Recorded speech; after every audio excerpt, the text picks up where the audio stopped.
Bismillahirrahmanirrahim. Alhamdulillahirabbil alamin. Allahumma salli ala sayyidina Muhammadin wa ala ali sayyidina Muhammad, amma ba'du.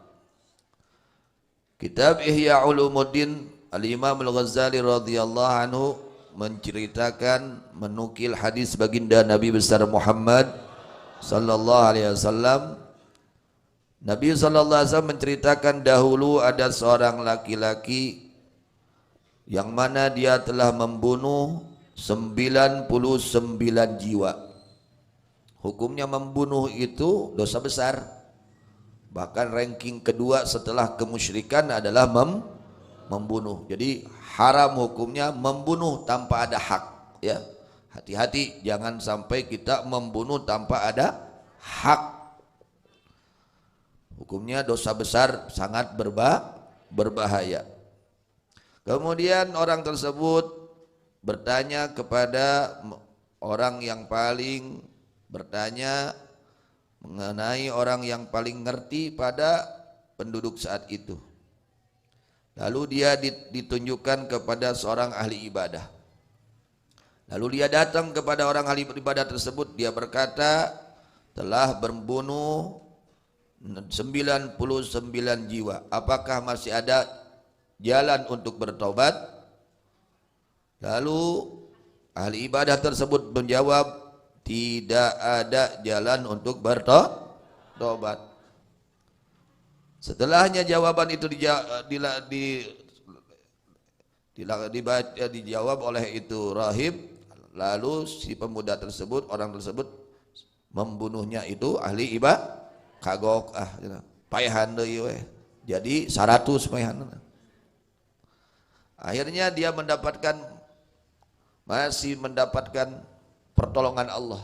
Nah, di antara orang yang mendapatkan pertolongan Allah itu ada keinginan untuk bertobat.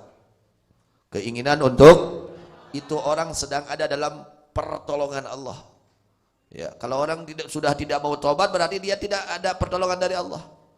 Maka beruntunglah mereka orang-orang yang ingin bertaubat. Dia masih ingin bertobat.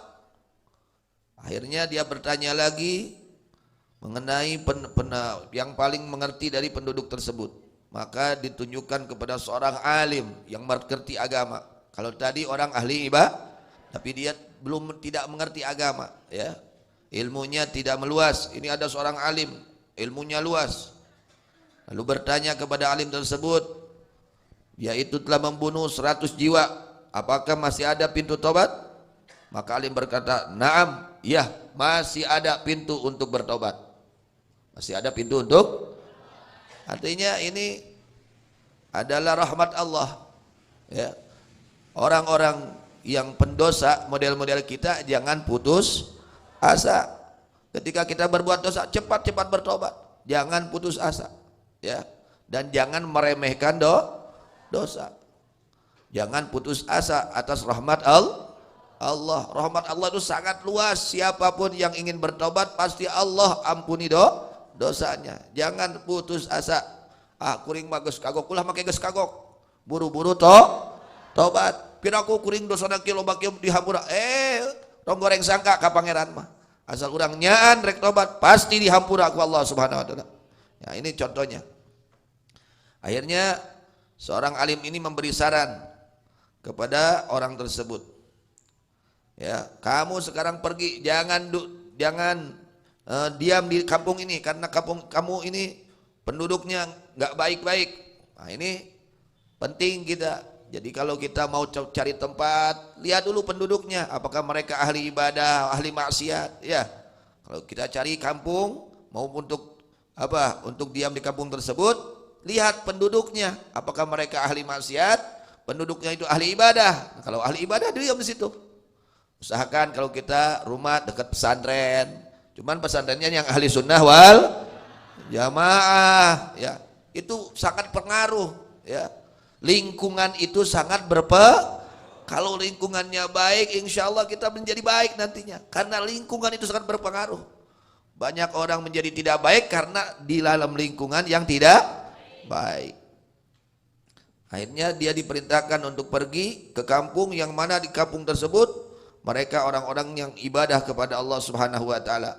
dan beribadahlah dengan mereka, jangan kamu kembali ke tempat ini lagi, ke tempat kamu lagi, karena tempat kamu itu banyak penduduknya itu orang-orang yang nggak baik. Akhirnya seorang laki-laki ini pergi. Ketika di tengah-tengah jalan, ya datang malakal maut, lalu dicabut nyawa baru setengah, belum sampai ke kampung yang dimaksud, di tengah-tengah jalan dicabut nyawanya. Ini udah punya niat baik, ingin nah itu. Jadi kalau kebaikan itu harus diniatkan, ya harus diniat. Contoh besok ngaji, niatkan dari sekarang, isukan rek ngaji.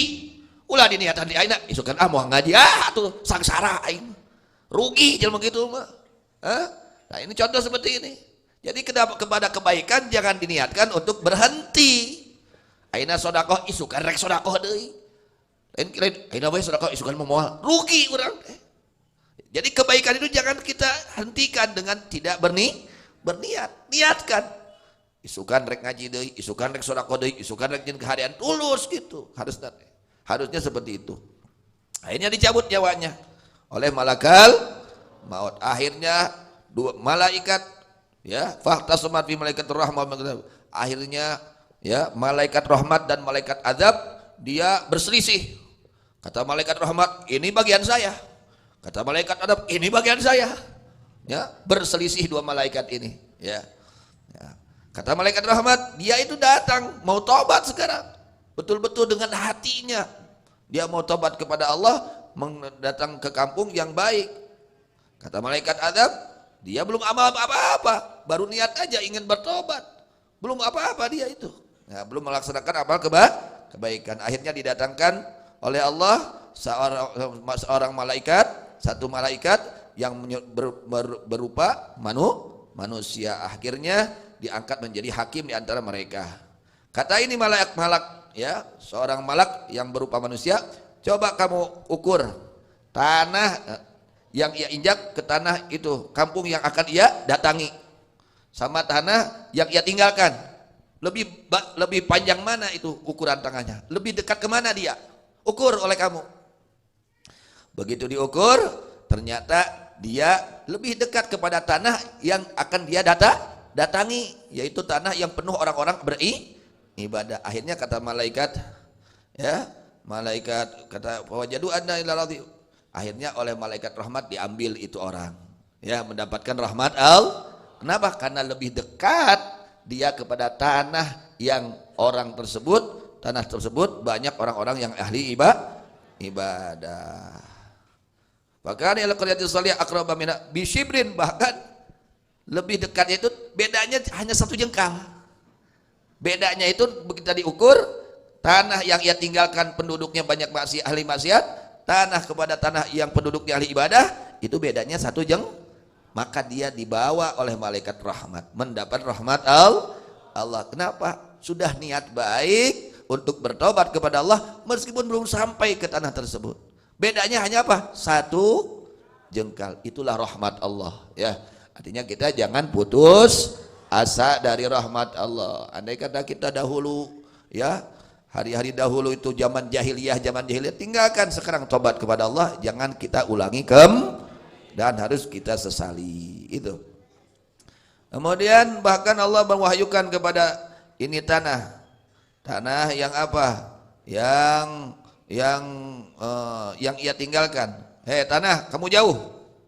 Tanah yang dekat yang akan ia tuju, yang baik-baik penduduknya. Hei tanah, kamu harus mendekat. Itu. Akhirnya diukur, ternyata lebih dekat itu siapa? Yang mau tobat kepada tanah yang ia tuju, yaitu tanah orang-orang yang mana di situ penduduknya orang-orang soleh. Mata kurang di mana rek ngagaleh bumi, tingali penduduknya saroleh teu, ulah saralah atuh. Ya, tingali penduduk itu bagaimana? Ya, orang-orang baik atau tidak? Karena lingkungan sangat berpengaruh. Akhirnya ternyata lebih dekat kepada kampung yang ia tuju, yaitu orang-orang soleh di situ. Maka diampuni dosanya. Kenapa? Karena sudah berusaha bertaubat kepada Allah dan ia tinggalkan itu kampung yang tidak baik menuju kepada kampung yang baik. Kata Imam Ghazali radhiyallahu anhu, wa bihadza ta'rifu annahu la khalasa illa birujhani mizanil hasanat.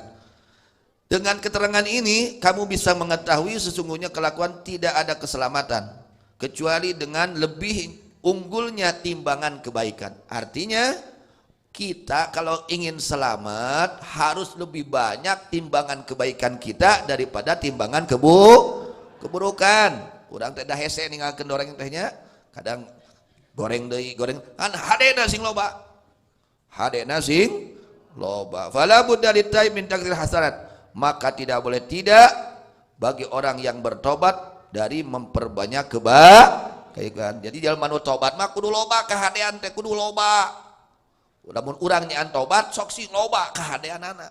Ya, harus perbanyak kebaikan meskipun bedanya itu ya unggulnya timbangan kebaikan hanya 1 dzarrah sakeprul kan ke di akhiratnya ditimbang hade jeung goreng teh lamun leuwih loba hadena sanajan sakeprul salamet sakeprul teh sakumaha sakeprul di urang mah aya timbanganan di dunia mah di akhirat mah aya timbangan sakiceup kira sakiceup leuwih berat sakiceup kahadean di badan kagoreng salamet sabalikna leuwih loba gorengna sakiceup bisa asup ke neraka.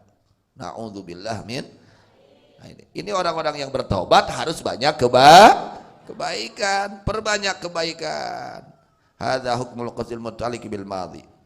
Ya, simpulnya kalau kita ingin selamat harus bertaubat ya dari segala dosa yang kita lakukan dengan menyesali atas dosa yang kita lakukan, kita tinggalkan dosa tersebut dan kita berniat tidak akan mengulangi kembali. Setelah kita bertobat, perbanyak kebaikan terus sing loba kahadeanana. Ngarah naon? Salamat. Jadi kita jangan putus asa dari rahmat Allah ya. Yang orang-orang yang sudah berbuat dosa cepat bertobat kepada Allah. Masih pintu rahmat Allah masih terbuka untuk mereka orang-orang yang mau bertobat kembali kepada Allah Subhanahu wa ta'ala. Mudah-mudahan Allah berikan kepada kita semua taufik hidayah untuk senantiasa bertobat kepada Allah, senantiasa bertobat kepada Allah, taubatan nasuha, taubatan nasuha, taubatan nasuha. Amin ya rabbal alamin. Wallahu a'lam bishawab. Wa ilahil marju wal